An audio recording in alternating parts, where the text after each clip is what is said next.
Welcome to the Giving Voice to Depression podcast. We're your co-hosts, Bridget and Terry. Each week, we explore a different perspective on or experience of depression because it varies in form and severity, affecting us differently. Our guests share intimate details of their struggles, coping strategies, and recovery. We keep it real because the struggle is real. We keep it hopeful because there is hope, in spite of what depression tells you. We're not experts or therapists. We're sisters and best friends who live with depression and know that talking about the illness reduces stigma and humanizes the experience, making it safer and easier to ask for needed support. You are far from alone. Hi, Terry. Hello, Bridget. I'm not sure if you've noticed, but the holiday season is upon us. I did notice, yes. You know, there are those people who start outlining their houses with lights and baking their trademark cookies in October. Mm-hmm. They wait all year to display their nutcracker collections, as I do, and they pile their gifts under the trees, putting Martha Stewart to shame. For them, it's a source of creative expression and joy. And then there are those of us who certainly appreciate the annual opportunity to be with our family and friends and to look back on the year, to celebrate our traditions and our faith, but we don't make a huge deal about it. And there are those, for a number of reasons, that simply dread the holidays. Mm-hmm. The expense, family dynamics, pressures, expectations. Maybe they're alone, grieving, or depressed. Mm-hmm. Today's guest gets real about the holidays and offers some insights on how to prepare for and avoid some of the inevitable stresses of the season. You might recognize Steve's voice from one of our very first episodes, where he shared the lessons he learned from a suicide attempt. Mm-hmm. We will link to that powerful episode. But today, the focus is on the fast-approaching holidays, which I spell Holidaze.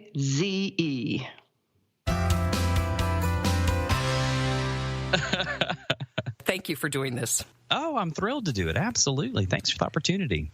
We spoke to you once before, and that was as a temp survivor. This time, we are talking to you as a self-care consultant, and I like that. Yes. It's a nice change, and it's another aspect, right? So it is good. Absolutely. So let's talk about the holidays. Oh, boy. Bah, humbug. They're hard for a lot of people. You know, they are. Yeah. I think that we have this image of this God bless us everyone Christmas. And a lot of times it's more bah humbug. And so what do you do? How do you deal? Tell us. Yeah. What do you do? How do you deal? Oh, boy. Well, you know, there's so many aspects to it, whether you're talking about, family drama or boundaries or finances, or some people are struggling with faith, and some people are struggling with fitness, and some people are just going, it's just another thing for me. I'm not really feeling the magic. I've still got to go to work. I've got bills to pay. It's just one more thing to put on my checklist. And so, gosh, where do you start? You start, we decided, with the two biggest challenges this time of year, which Steve identified on social media. I put out a poll and said, when it comes to holiday stress, what's your biggie? And number one was finances. Number two, really close, number two was family. And then from there, you go into things like gifts. I was amazed at the people who were just stressed by, I'm not a good gift giver.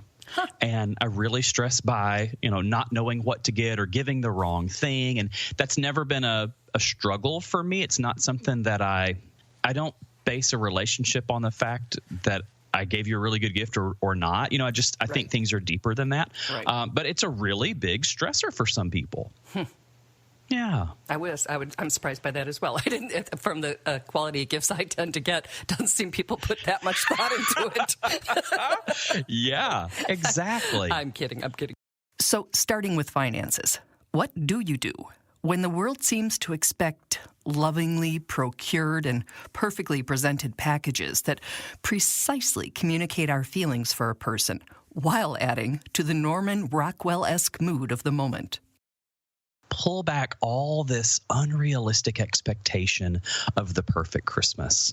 Stop flipping through your favorite magazine. Ignore the holiday ads that are just all over the place. And remember that the real reason for the season is it's togetherness. It's making memories. It's those traditions that you love.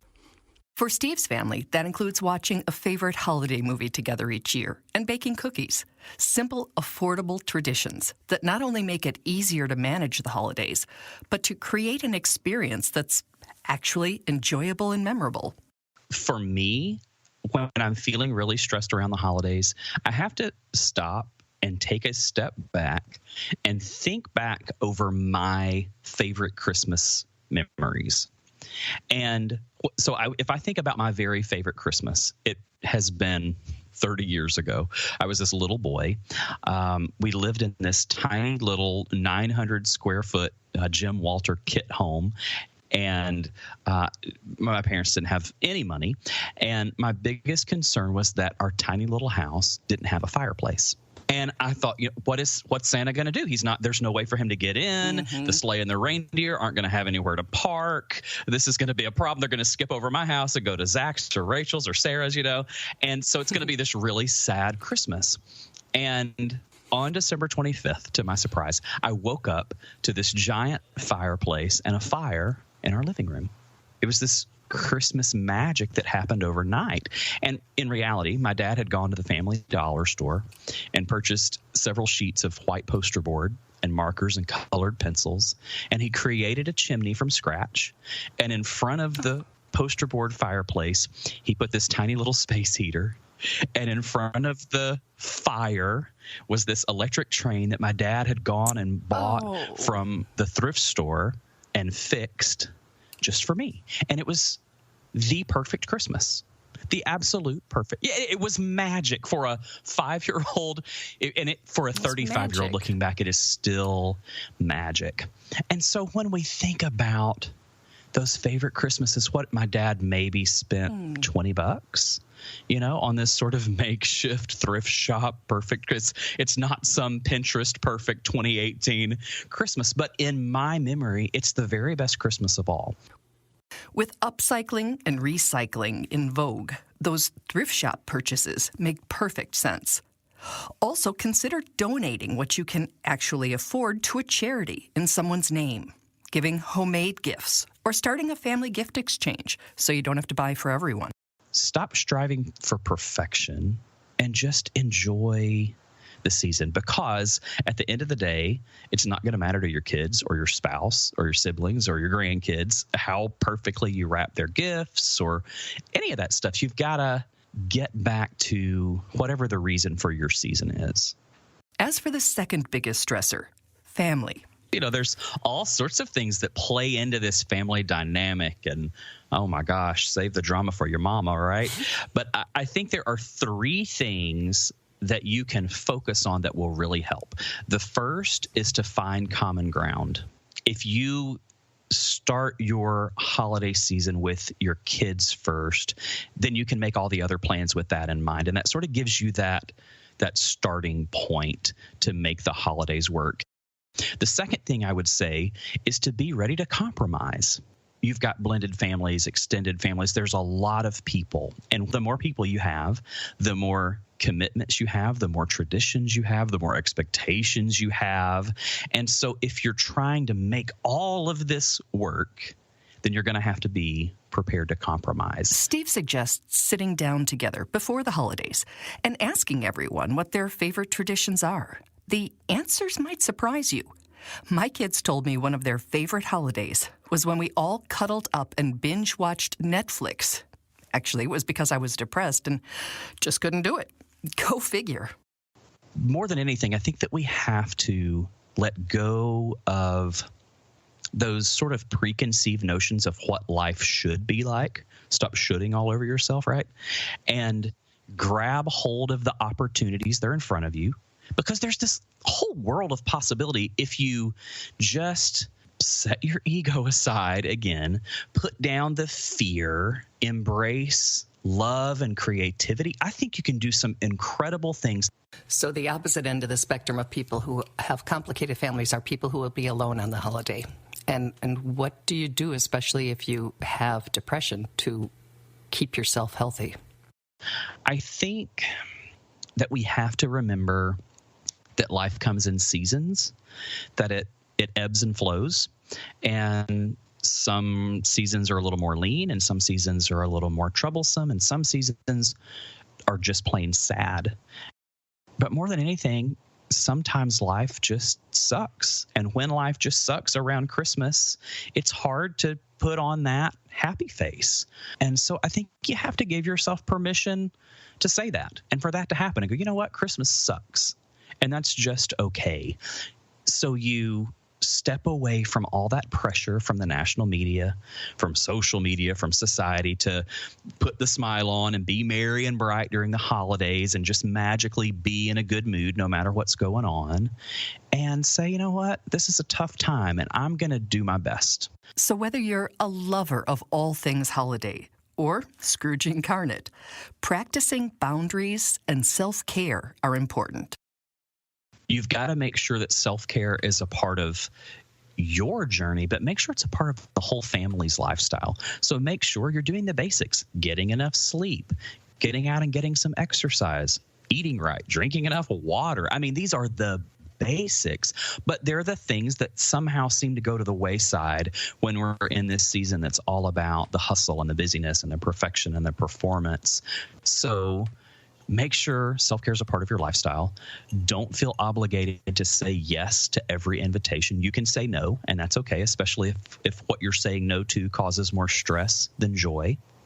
Stay in the moment, be present, and give, whatever that means. I think that when we get outside ourselves and we give to someone else, it's really freeing and it's powerful. And when you're giving not out of obligation or resentment, but you're giving from your heart, it can really remind you that we're all connected. It can remind you that we're a part of a larger story, and it can sort of set your soul at ease. It can help calm you down sometimes. So I think giving is a great thing. And that doesn't mean a gift. I mean, that doesn't mean some expensive thing wrapped with a perfect bow. Oh, no. A card, a thought, a hug. Yeah.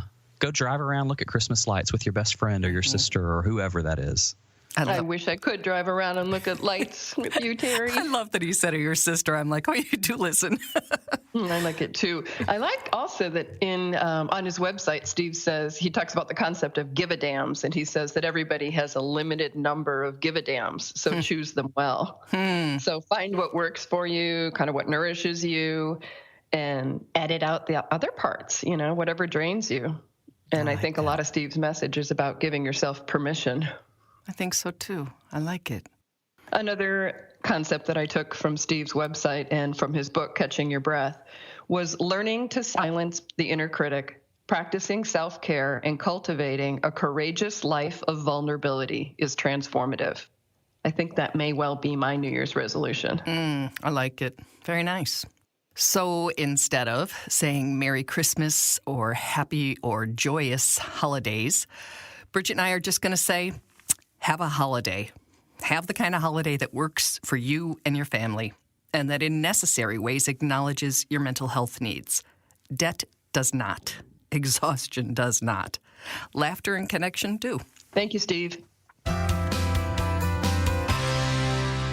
We truly hope that our podcast brings a little more understanding, helps you better articulate your experience of depression, or better understand how to support someone else's. We invite you to join us for daily posts on the Giving Voice to Depression Facebook page and on Twitter and Instagram at Voice Depression. It is a comfort to be among fellow travelers on depression's dark road. And remember, if you're struggling, speak up. If someone else is, listen up.